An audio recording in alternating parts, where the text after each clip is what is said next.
integration with NSC. The second runtime you could say was the browser.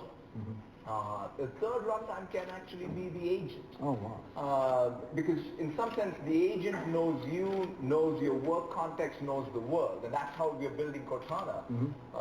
And give it really natural language understanding. Because for all of the advances in human-computer interface, there's nothing to beat language. And so that's the ultimate breakthrough. So you think language is a third big wave in human interaction? Absolutely. And so that's sort of the second platform that we're very excited about. The third one, I think it will take a little more time, but I'm very, very excited about augmented reality. Okay. And it's going to be all forms of virtual reality to augmented reality, but when you sort of put on a HoloLens as a designer, or as a technician, or even as a student. I mean, I always think the first time I put on HoloLens was to see something that Cleveland Clinic had built for medical education. In fact, the first year anatomy class in Cleveland Clinic is being taught using HoloLens. And I thought, as an electrical engineer who never understood Maxwell's equations, I thought, man, if I would ever had it, I would have been a better electrical engineer. Sure, but then you wouldn't have been at Microsoft. That's right. But overall, I feel that augmented reality is perhaps the ultimate computer, because when your field of view becomes computer. And this augmented reality, virtual reality, you think all that is just coming together? To me, it's just a dial of the opacity. So ultimately, you want to be able to have a setting that you can set, whether you want a full 360-degree immersive field of view, or you want to be able to see the real world. So just That's right. Okay. That's right. Great. So that's at least how I think about the three platforms. Now, one of the things that it's so exciting to see. I mean, I read your book over the summer, and when I think about what is happening with the India stack, it's pretty tremendous how it got started, but now the speed with which you were able to scale it. I mean, it's very comparable to any other internet scale ramp up. So what's your vision? How does this play out going forward, both in terms of the technology, but in terms of impact? Yeah, so I think one of the things when we designed the Aadhaar platform, and it was in the government, was speed and scale was very important, because unless you have speed and scale, you can't really ensure the thing is sticky, that it stays. And so we rolled it out, and I was very fortunate that two different governments of different political persuasions both supported the project. In fact, it's really accelerated in the last 2-3 years, and it crossed 1 billion users in about 5.5 years, which is faster than any other. So, and there are about 10 or 11 billion user platforms on the planet. They're all in the Valley, and there's one here. So, Valley and in Seattle.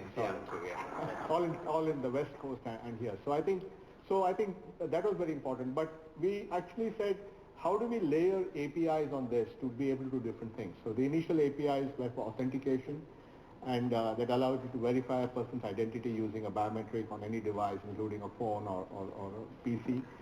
Then we built a KYC capability where I could use it to open a bank account or open a SIM card. And a great example of the KYC is what Mukesh Ambani has done at Reliance Jio, where he's built a platform where he's enrolled 100 million people into the Jio platform. It was possible only because he used Aadhaar eKYC. He could enroll a person in 2 to 3 minutes, and he does 1 million customers a day. So it's not just about, it's about the fact that it's actually a source of competitive advantage, that your customer acquisition can be speeded up. On the other side, the same technology used by the government has saved them about $5 billion in savings. So, for the government, it's acted as a very effective way of reducing waste in the benefit system, and for the private sector as a way of customer acquisition. So I think it served both purposes. And then we also designed it to be electronic signatures. I can use an Aadhaar number to sign a document. So I do a loan application on my phone, I can just sign it with Aadhaar, it becomes digitally signed, it's non-repudiable, so you can make the whole thing paperless. And then on top of that, the government is launching something called the digital locker, which allows you to store all these documents encrypted and on the cloud somewhere, on the Azure cloud. Right. And we think that this will be applied to sectors. So all the financial guys will put financial documents on the cloud, all the healthcare guys will put healthcare records. So over the next 4-5 years, we see all that happening. And then the other big thing which we worked on was building the unified payment interface, which is the world's first interoperable mobile-to-mobile payment network in any country. And on top of that, the Prime Minister launched the BHIM application, which has already had 15 million downloads. So there's lots of stuff happening there. And then the last piece of that puzzle, in some sense, is electronic consent. We are saying that we feel that India is going to be data rich before they're economically rich, or Indians are going to be, because the moment somebody has a phone or a smartphone, he has so much digital trails coming, right? And if a person who is data rich can then leverage his data to improve his life, that's where the game is. So if data can be a source of individual empowerment for every individual, but for that you need to build an architecture where billion people can access their own data with consent and use it for getting a loan or getting better education or getting a job. So we really see this as a transformational thing which over the next decade will massively penetrate, because our fundamental belief is that if all these technologies can be used for empowerment, then they will become, I think, more acceptable. I think one of the challenges we have today in the West is the fear that all this AI and all this is going to knock out jobs.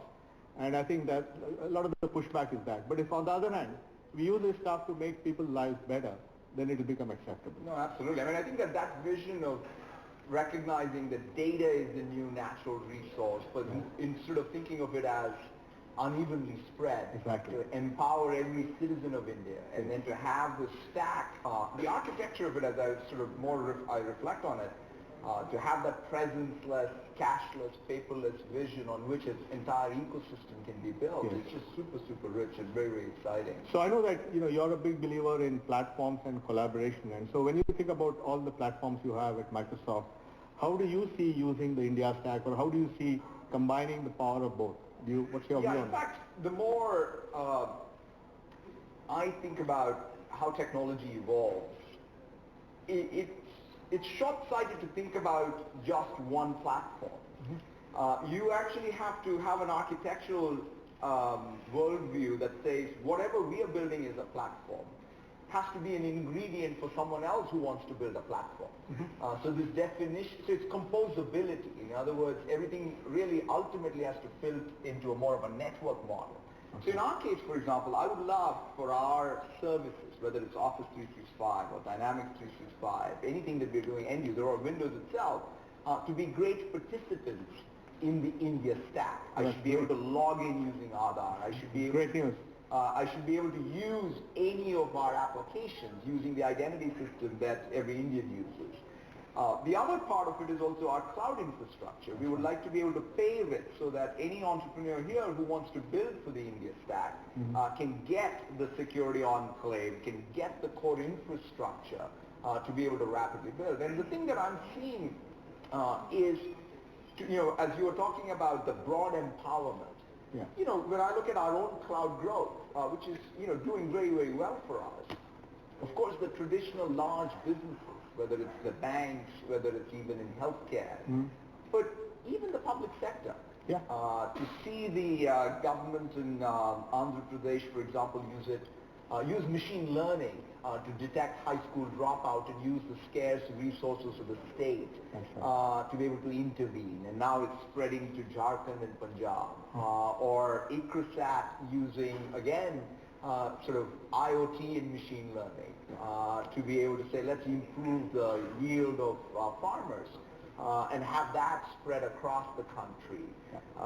Even how do you bring affordable eye care? Using, again, data as a natural resource so that you can reason over that. So those are the kinds of examples that I must say are amazing. Even on the elections, I was pretty stunned. I was looking at all of the big consumers of the public cloud. And then one of the names that came out was the Election Commission of Tamil Nadu. And I was saying, wow, what is the workload? The fact that they actually had cameras. And the fascinating thing there is, you can imagine in the past, you would have built, had a capital outlay, you would have built all the servers, whereas in this case, they just spun up a whole bunch of virtual machines, hydrated them for the election season, and dehydrated it. So in some sense, to be able to really, in a very smart way, for the public sector to use essentially my capital as a way